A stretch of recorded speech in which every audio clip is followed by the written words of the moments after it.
Ինչ է փոխվում իմ կյանքում, եթե ընտրության չեմ գնում։ Մեծ հաշվով ոչինչ։ Ձայնը վաճառելն ու ընտրության չգնալը նույն բանն են։ Շատ տարբեր են, բայց երկուսն էլ բացասական։ Ոնց հասկանամ, որ ինձ փորձում են գնել կամ մանիպուլացնել։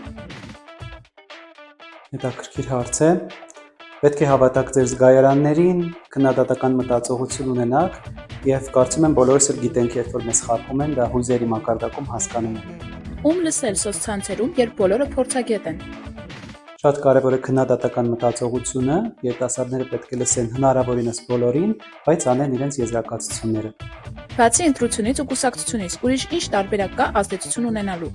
Կարող եք ակտիվ լինել համայնքի մակարդակում, տարբեր նախագծերում ներգրավել, կամավորությամբ զբաղվել, միանալ քաղաքացիական շարժումների, եթե կա ցանկություն, ներգրավելու եւ ազդեցություն գործելու տարբերակները շատ են։